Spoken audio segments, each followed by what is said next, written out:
So good afternoon, friends. Thank you, Soumya. We've been listening about quite a lot of issues since morning regarding the technology inputs, the interventions at the front. Now, where do I come from is the actually the impact analysis, which is extremely important at this point of time, that all the efforts that we all are doing it in terms of startup culture in India, we come from a background where we see the impact of it perspective of the COVID-19, which I've seen the participants details where a lot of people are dealing into sunflower sector, they're dealing into meat, they're dealing into fruits and vegetable edible oil. Let's see sector by sector that what is the impact of this COVID-19 on the India's agricultural export. And as and when I move in, I'll give you a lot of data points which basically give you a very systematic analysis of what we go post 2 months down the line. Which are the sectors to pick up? There are many startups who are maybe venturing into a lot of agricultural export scenarios, and we need to understand how technology at each level. What are the technologies already into systems? We have heard Mr. Deepak Parekh, we have heard Mr. Ketan talking in the morning about a lot of startup culture already setting up in India to resolve a lot of issues, but lot more to be done. So at each step, we'll give you a lot of interesting brainstorming ideas on what tech startups can technically bring into to enhance the agri export and take advantage of it.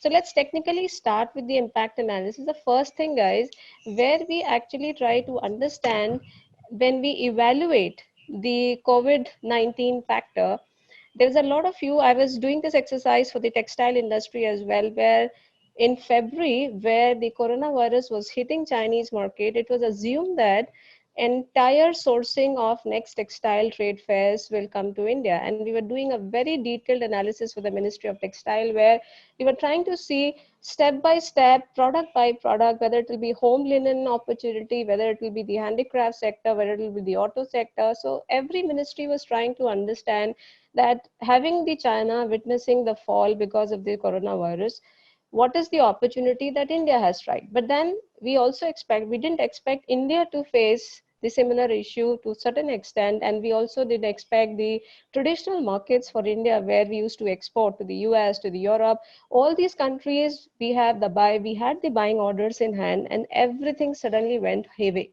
So if we have to technically evaluate the COVID-19 factor, guys, we need to understand at each level that are there any products that, in terms of the SWOT analysis, from the strengths point of view, the startups have to think that is there any sector of the product where India has a comparative strength, assuming that China's fall would help us capture all those markets where India was finding it very difficult to technically get into that market. That becomes the strength. The opportunity is also that we'll have to identify not all products. So startups should not plunge up into the agribusiness, so to say, blindly, but we need to identify step by step products and markets where India needs to get competitive advantage, and we'll try to see which are those sectors. Weaknesses are very interesting. We forget and we fail to analyze that for the processed food industry, there are many commodities for which we were dependent for raw material from China. So if the Chinese fall, if the US fell, and if the Japanese fell, are we dependent on imports to a certain extent from here? So our trade dependence on China and other COVID hit countries will actually be a weakness for us from two perspectives. One, we have to change the sourcing of raw material to lesser COVID hit economies. That's one analysis. And the second is, if most of our traditional products were going to US market and the European market, what suddenly there is a fall in demand for these commodities because of the COVID, where do we alternately look for the markets? So what are the products, what are the markets, and finally the threat? I'll give you a beautiful analysis where we see that we are not the only one who is looking forward for this emerging opportunity. I mean, there are many countries sitting across the globe. What we are doing as a webinar, globally, such webinars are happening internally across many economies where everybody, smaller economies like Vietnam, Laos, PDR, whether it is a smaller coffee farmer, whether it is a lychee farmer of Vietnam, whether it is a Brazilian economy, Pakistani rice, everybody is trying to look forward for this emerging economy coming out with the trade diversion impacts as a part of the COVID-19 scenario. So are we prepared to compete against the Chinese? Are we prepared to compete against other competitor? It's a very interesting example. The confidence comes from the very fact that the global retaliation is going against China. So if you see that a lot of companies have started, Japanese companies have started, I mean, they're spending almost 2.2 billion to get Japanese company to exit China. They're also, US is signaling a lot of trade war. It was already under a trade war with the Chinese. And now after the COVID impact and China being held responsible, you have a global retaliation and there's a news coming globally. Now, can India take advantage? Specifically in today's discussion context, can India take advantage of bridging this gap between the poor farmer and the rich farmer, exploiting and upgrading the farmer in the global value chain to take advantage of those sectors in the export segment where technically Chinese were our competitors. Let's see. These were the global competitors which are now COVID hit badly. Is it an opportunity for us? For example, for our tomatoes. Spanish tomatoes used to give us huge competition, capturing almost 23% of the market share. US was another competitor. Washington apples, I mean, we are the largest producer of apples and we are also the largest importer of apples and coming from Washington apples. So can our Himachal apples, can our Jammu Kashmir apples find opportunity in such a scenario? If you see competitions coming from smaller economies like Costa Rica, Colombia, now in our Nindrin banana, when Kerala doing wonderfully well in Nindrin banana, which is a geographical indicated product. Now, these competitors, being the COVID hit competitors, are they offering us great opportunity? Question number one, yes. I'll be surprised to do, we're doing this exercise very detailed for the ministry, where we found that there is sudden boom. It's a good news for the audience sitting here that COVID-19 is actually giving a very good boom for the lot of Indian commodities. Like we have got a huge uh, uh, uh, importance in Indonesia for our groundnuts, in Thailand. Then for vegetables and fruits, there's a sudden demand which is increased because coronavirus is all about a boosting economy, eating basic foods rather than fast foods. So the consumption pattern of fast foods will grow towards basic fruits and vegetables, where it is giving boost to the non-basmati rice in countries like Philippines. Specifically fruits and vegetable, guys, absolutely to an extent, the lot of Gulf economies, a lot of Asian economies have started reducing the restrictions of movement. All the COVID-19 crisis, there is initially what used to happen that there was a deputation of foreign inspectors and a lot of phytosanitary certificates and quality exemptions were required. Now, the physical presence of these inspectors are in case of mango exports, in case of Japan. So we see a lot of boost of fruits and vegetable sector specifically. Now, very interesting dimension that will govern the food trade in post-COVID area times would be very interesting, guys, that that there are many countries who are trying to look forward for export bans and also the import bans. At the same time, because there are a lot of countries whose Rabi crop has been coincided in this particular time, their supply side capacities have been depleted. For example, in case of rice, there has been witnessing depleting stock levels in countries like Philippines, in countries like Malaysia, whole of Africa and Indonesia, and that they were basically competitors of rice in the global market for India. And therefore, it is expected that there is an import demand for rice in Philippines. It is expected to increase by 3 million tons post July 2020. Similarly, and then Vietnam has refused that we have temporarily banned our export of rice. So in this such scenarios, we expected to get an agreement of the trade. We have signed a lot of tariff agreements and trade agreements. They're ready to offer us, if you give them a COVID-free certificate, they're ready to offer you lesser tariff reductions in terms of import duty relaxations, and that again gives a huge opportunity for commodities like rice. Similarly, if startups are looking forward for jumping into this agro sector, please make sure that organic product exports are one of the very, very beautiful sector to actually invest in at this point of time, because the entire, number one, the fast food consumption is depleting and the fresh food consumption is increasing post-COVID. Vitamin C products are increasing, consumption patterns are increasing from vitamin C and vitamin D. And in economies which are badly hit, they're trying to boost their consumption by organic product consumption. So these are some countries like US, Europe, and of course the Gulf economies, where you need to be very interestingly work. But one caution point to the startup. While I'm talking about a lot of opportunities, this is an expected and an assumption opportunities that in the fallout of China, in the fallout of a lot of COVID hit competitors. But please understand, this is a news of 2 days back, where when we were expecting a lot of investments, we were expecting a lot of companies which were fleeing away from China. We were expecting these companies to actually come in and have investments in India. But this is a very, very recent data for 2 days old, that out of the 56 companies who are shifting their production out of China, only 3 have relocated to India. Now, this is an alarming fact. 26 have went to Vietnam, 11 have gone to Taiwan, and 8 have gone to Thailand. Now, while we are trying to do a lot of exercise, so if you're trying to do an academic exercise, it does make sense that India is the largest producer of so many commodities. And when China was my competitor, it does give a lot of huge competition, but that doesn't, let's not take, not all global competitors are COVID hit. Let's take an example in case of Fanana.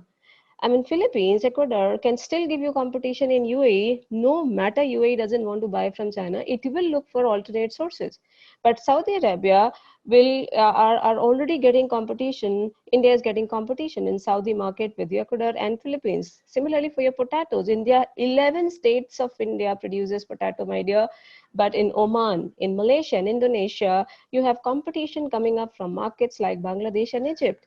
In case of onion, I mean, it's a politically sensitive product about it, but still Poland is giving us huge competition. So we need to understand, is India actually ready? And at this point of time, a lot of technology startups have a beautiful inputs that if at this point of time, guys, agar startup ne entire Indian agro system ko competitive bana diya, this is the time to hit the market for these startups. Let me give you exact analysis. In the opportunities that India gets immediately, where India is already doing good and we need trying to strengthen. This is in the case of spices and in case of groundnuts, where the China fell, China has already fallen, and India and US is already in the COVID hit economies. So groundnut and spice is something that we need to work on. Immediate advantage for India due to the China fall goes in the fruit sector and it goes to herbal sector. So anything related to Ayurveda will come to India, guys. So any startup who can actually go certifications Ayurveda, is this the right time to invest in the specifically the green tea, because everywhere it is talking about coronavirus has an impact of green tea. So anything related to herbal oil, herbal tea, and anything will work out beautifully. Advantage to India against other COVID impact countries to a certain extent goes in poultry products. Now, what startups have to do at this point of time? Don't take this chart without terms and conditions. Let me explain you the terms and condition that comes along with this chart, guys. Now, we are assuming this benefits because you'll be surprised, guys. I mean, this is a very practical solution that India is #1 in milk production in the world. We are #1 in spice production in the world. You'll be surprised to know that we are #2 in cereals. We are #3 in the global market for sugarcane, cashew nuts, coconut. We are #5, guys. Now you see the alarming signal that goes in the next. #1 in dairy, 47th in exports. Do not take, I'm giving you a lay in the amil side, do not take this opportunity. Opportunity will come because of COVID. But agar we do not take the right step at the right time, I need the help of the entire community system here to make us competitive enough, and a lot of technology intervention at all level, that when we produce so much, why are we not able to export? Was it only because of China? But if it's just China, you see companies going to Vietnam, you see companies going to Taiwan. Why is this happening? See, we are not catering to the ships in the world market, #1. We seem to be hit at all the levels. Let's take a very analytical situation that when I say that production is not getting converted into exports, this has both supply side issues where I need your help. This is also the demand side issues where I need your help to give me global recognition. Now let us talk about the first issue, high price. I'll give you a very alarming signal. You say that India has 1,500 varieties of mangoes is what we produce in India. But if you see our competitive pricing in the US, and US is one of the largest importer of mangoes, India की cost by the time we reach, अभी duty pay नहीं किया है. By the time I'm reaching the US, guys, our mangoes are $6,462 per ton, as compared to Thailand. I mean, who will buy our mangoes? You may be the largest producing country of mangoes, but if you are so highly priced, who the hell are you going to buy mangoes? So we have competition coming from Mexican mangoes. You will say we are logistically further. Yes, but can you make logistic solutions out of it? Can you make technology solutions who can help companies reduce their logistics cost or the post-harvest losses during the transits? Then I think we need to work out on our pricing. Same example goes for refined sugar in Australia. Huge demand of refined sugar. But India is one of the countries where our price is higher than countries like New Zealand, countries like Thailand, countries like China. Same happens for basmati rice. Now, this is one issue of price. Then comes, even if we get price, I need technology startups to help me this. Countries like Australia have warned India over food exports. Countries like, after China, smaller countries like Vietnam is banning agri exports on quality grounds. The European Union had completely banned Indian grapes to a certain extent. So 70%, and where 70% of India's Thompson seedless grapes from Maharashtra used to target the European market. Now, after COVID, when everybody wants to eat grapes, India is one of the largest producers. Nasik world pura grapes banata hai. But if 70% of the grapes going to the European market and it is already having a quality concern, do you think that we are in a position? ये तो सारा market Chilean grapes को चला जाएगा. So if this is a time we need to understand keep price. Let us understand these are the problems. Let us understand where all you guys can put in. High price.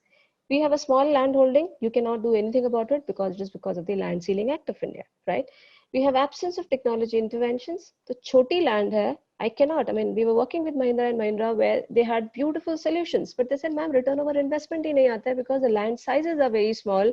So how do I give technology interventions? So that's how we have other speakers who were talking about farmer producer organization where consolidation, we cannot do anything about the land holdings, guys, but we can actually do consolidation of produce at that level where technology again play a role, right? Your technology can reap in for making me efficient supply chain management so that the losses are the minimum. Then we have talked about domestic logistics. Let us take to the next step. So I was trying to analyze a lot of startups who have actually helped in that.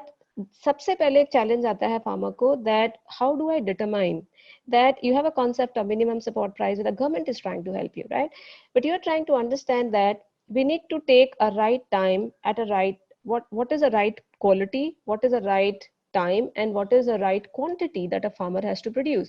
I mean, you see a time where onion prices in 1 year is 1 rupee, 2 rupees per kilo. अगले साल उसी time पे the onion prices become 100 rupees per kilo. So it is such a variety. Can tech startups actually help me? So Microsoft India had made an AI-based sewing app where certainly they're trying to help in collaboration with ICRISAT. कहाँ पे famine आने वाला है, कहाँ पे you have, they have developed the entire climate changes. So to an extent, आप supply कितनी आने वाली है, you can technically try to suggest a farmer, आप इस वक्त इतनी quantity grow करोगे, then market में जब तक आप आओगे, total produce इतना होगा. That is what the Economic Research Service of United States Department of Agriculture does. And what I need as tech startups to work at this point of time is, if we have to take a leap in the global market and take advantage of this COVID situation, guys, I need you guys to work on a mechanism to understand the supply demand forecasting on pricing, not only in India.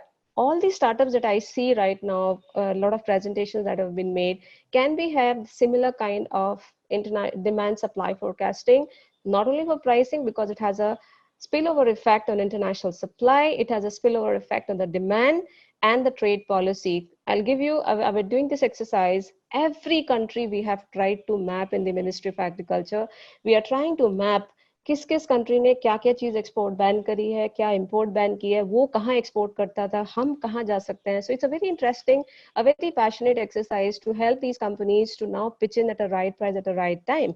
And we should technically, even if I do that at the central level in the Ministry of Agriculture in Delhi, I need startups who can disseminate this in vernacular languages, in the languages the farmer run, because most of these databases are there. Third very important point is a quality concern. I'll give you very, very alarming facts that countries are coming up. We've been talking about farm to fork, farm to fork. Now we need people who can actually design a very efficient traceability systems in place where this is the way Japanese work.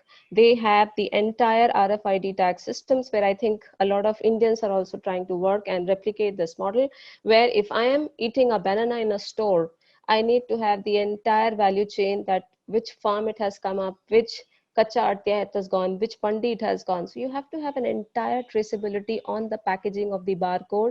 That is something that many countries have made it mandatory. Japan has made it mandatory. Even Dubai is going to make it mandatory now. So opportunity agar hai, but आपके पास traceability certificate नहीं है, you cannot export. So how will you get? There is a organization and a company called Livestock Monitoring in GMB North America, which is a boon in the COVID area. You know, सबसे बड़ा hit जो COVID area में हुआ है, era में हुआ है, that is for poultry and the meat export, because somewhere down the line there is a hitch that you know, the coronavirus is also getting transferred to animals, and that is the reason it's getting transferred to animals. And that is the reason a lot of countries and consumers have completely finished the meat exports and meat consumption. But if there is a startup that actually traces that ये meat किस farm से आया है, and you have a COVID-free compliance certificate from these farms, there is a huge opportunity for tech startups to invest in the meat sector to give an assurance that this is a COVID-free. Now, just see, this is a picture of a grading standard. When Pepsi came into India, they were looking for potatoes for their chips, but they could not find potatoes from India. Finally, they had to go to China because we could not have a proper grading standards in India. We were giving them bigger size, smaller size, and it was manually done the way you're seeing in pictures. Now, we need startups like Intello Labs in Bangalore, where they have come out with an image analysis that you don't need to have manual grading system. Their solution will read and get a real time without gradings, without any manual intervention. Had we had these issues and at a scalable level, I think we could have got great contract farming opportunities from bigger brands like Pepsi. Then comes another issues where we talk about food miles. You know, what is the coming food mile? कल आप export करोगे because of the environmental compliance. Suppose your company is based out of Delhi. You have two options to choose your exit port. आप Kandla port से भी export कर सकते हो. You can also use the JNPT port. But the companies as a consumer will request you, please prove me that you have used the shortest distance to reach me, because larger is the distance, larger is the foot miles that you have captured, and larger is the pollution that you're doing to the environment. So which is the shortest distance? Now I need certain tech startups who can actually do some programming at a backend to prove and generate such certificates so that I can capture the global demands coming up. There are companies like Gobasco. They have tried to work on transportation optimization, where they've tried almost by their calculations at a back end, they have tried to reduce the transportation cost by more than 30%. And I'm not very sure how many companies are aware about these initiatives, and which is in sync with the export opportunities in the growing market. Then we have wonderfully well, Kalko, I'll give you example of rice exports from India. Guys, rice exports mein kya ho raha hai? Countries are very cautious about the fact that next world war will be on water, right? So people are asking you that please give me the certificate of how much water have you used in your agricultural system. Countries you see in red, Japan, Vietnam, China, these countries are using lesser water as compared to India, which is wasting a huge amount of water. So we have a better edge against Pakistani rice, but we lose again Vietnamese rice, we lose again Japonica rice of this. So it's not a time when we need to brag about. A lot of all these startups that I see in India right now are based about giving me production efficiency. किसी तरह हम farm monitoring कर लें, you know, GIS mapping कर लें, you know, so everything is about supply, supply, supply. Now is a time when you have to grab the world market, enough of supply side efficiency. Even if you produce more, where do you sell? So from an IFT background, I need to talk about grabbing the opportunity in the post-COVID scenarios. And now you need to understand what consumers in the West are you looking for? Can we work our startups in sync with creating such certifications. So there are certain smart greenhouses initiatives by Illenium Greenhouses where they've tried to monitor and through an IoT sensor वो एक amount of water field में set कर देते हैं. जैसे ही उस field पे उस amount से ज़्यादा पानी use होने लगता है, and SMS is going to the farmer that now you stop using water because you will lose the water footprint of which is required in the Spanish market. So you need to understand these are the global challenges coming up. Last but not the least, before I finish, is that you see the small stickers, right? And you also see this on a primary produce. You also see the stickers on a Kit Kat chocolates. So when Kit Kat was losing the market share, what intelligently they did is that they started doing these social certification systems. What is the social certification system all about is that in Thailand, if you see in the middle picture, you find a fair trade shops that companies will come to your produce and they will ask you an audit that if you're selling this produce in $100, how much is because you're a trader? How much is the profits that you're sharing with the farmer? So the entire supply chain issues that we talk in India, and आज से नहीं यार सालों से we have been talking that we are paying 90 rupees in Delhi market and the farmer actually gets just 5 rupees for the produce. Now we cannot have fair trade. This is not fair trade. So what the global markets, I mean Walmart, if you do not have fair trade, Walmart will not accept your product. Tesco will not accept your product. So I need blockchain technology who can actually give me the entire mapping that ये product किस farmer से आया है, what was the price paid by the final consumer, how much price was actually given to the farmer, making me eligible for such kind of social and ethical standards to comply in to venture into the international market, right? And finally, I have all the produce, I know all the certification, but I do not know what is happening in the global market. So I need startups to work on the market intelligence, and I need in-depth market research on consumer behaviors, what is changing. I've given you certain profiles where consumers invest are looking forward for the more organic. So how do you get the exporters in India be aware about consumer behaviors and preferences is what we are looking forward for. So that's all from my side.